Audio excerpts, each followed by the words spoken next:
破年番第55集已经更新。总结来讲，其实这集主要将演了2个剧情，一个是亚妃和女王双双吃醋，而且为了争宠亚妃，则是当众挑衅女王，更是在暗地里多次偷窥女王的反应。而另一部分剧情，则是萧炎拉帮结派，最好攻打云岚宗的最后准备。云岚宗灭我萧家，此乃血仇，不可不报。我萧炎与云岚宗，自然是不死不休的局面。可对付云岚宗，也并非我一家之事。今日召诸位前来，便是想与大家联手，清除云岚宗这帝国毒瘤。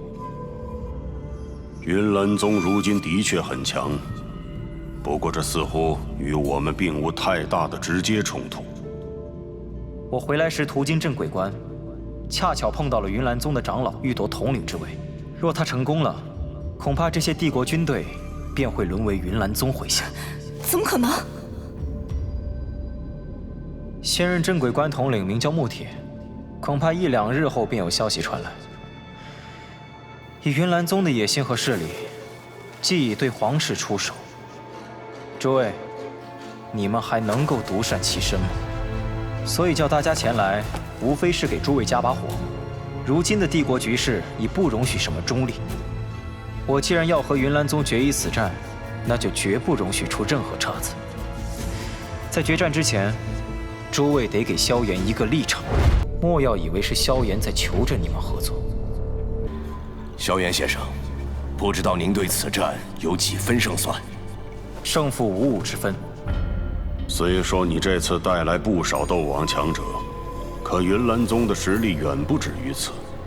不说斗皇强者，但是那云山就不好对付。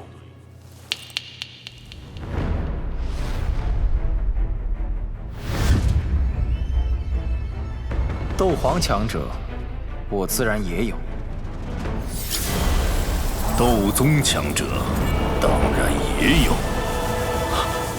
斗宗，斗宗，斗宗。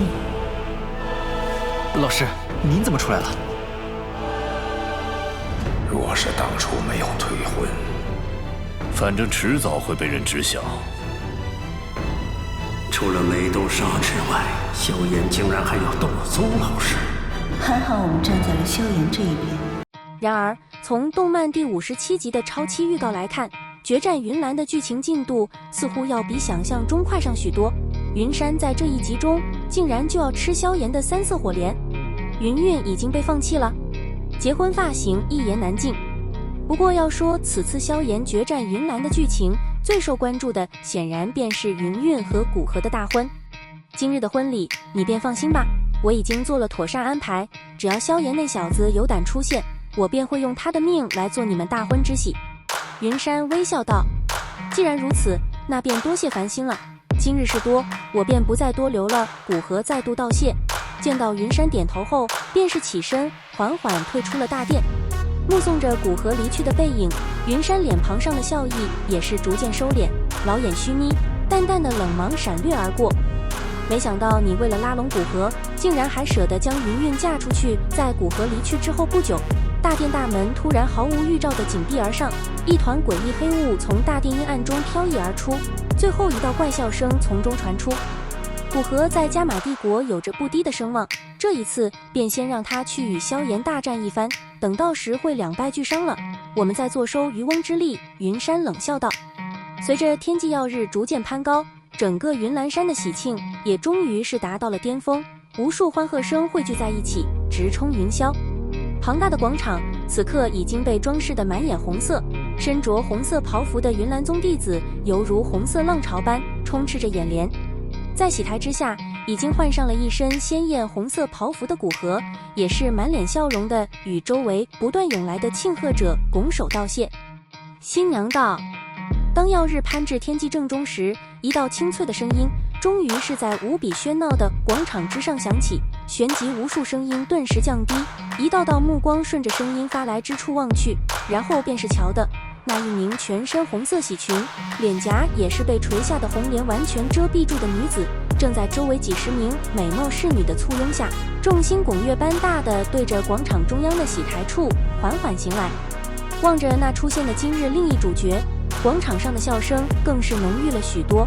无数人对着古河拱手道贺，能够娶的这般优秀的女子，就算对方是古河，也是不少人感到艳羡。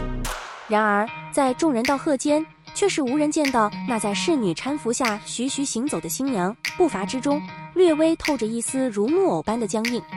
古河微笑着对前来祝贺的宾客一一还谢，然后快步走向新娘，目光扫向后者脸颊，可却因为红莲之后看不见丝毫的表情，将身旁侍女递上的红结握在手中，然后一对新人便是在广场上无数目光注视中缓步行至喜台之下。而在这场大婚中，漫迷们最在意的显然便是云韵的婚服造型。说句实话，从年番2首次公布的云韵头纱飘落的画面，当真是给人一种如此如醉的感觉。然而，期待越大，失望也就越大。此次预告中则是呈现出了云韵结婚时的造型，在这里真的不得不吐槽一句，斗破官方这是真的要放弃云韵这个角色了吗？凤冠霞帔的云韵，这发型真的是认真的吗？难道真的如部分漫迷所言，云韵的价值已经被榨干了？3上云岚宗之后，云韵就要下线，留给她的戏份已经不多了，因此已经不在乎云韵在剧中的形象问题了吗？从斗破官方已经曝光的所有关于云韵在决战云岚中的画面，的确都给人一种一言难尽的感觉，没有了当初的那份惊艳以及精致。美杜莎女王心魔逆袭成功，也许斗破已经拎清了自己的定位，女配终究是女配，云韵的下线已经注定了商业价值的流失。但美杜莎女王却并不一样，作为斗破的女主，而且3上云岚宗之后还是女王的主场。先前斗破官方透露的美杜莎女王在年番2中的全新造型也终于公布了。抛开颜值不讲，美杜莎女王的这一身新服饰当真是十分符合她女王的气质，最关键的是分明穿的还是半透的黑丝，竟然丝毫也没有给人一种艳俗的感觉。女王的这波换模档真是逆袭成功了。从背景来看，女王换上这个形象的时间点便是她在回蛇人族的时候，只能说女王的心魔在服饰上算得上是非常成功的了，但脸部建模尤其是身材比例上还是需要优化一番。不过角色展示 PV 终究不是最终成品，而且此次画面中女王的眼神也十分的木讷，五官比例上也有一些问题，看起来相对比较粗糙，想来这也仅仅只是半成品而已，具体效果还是得等到正剧更新之后才能知晓。所以小伙伴们是觉得马上就要下线的云韵真的已经被官方放弃了吗？对于美杜莎女王的新造型又能打几分呢？以上便是本期内容，喜欢七视频的兄弟们可以给点个关注支持一下，我们下期再见，爱你们哟。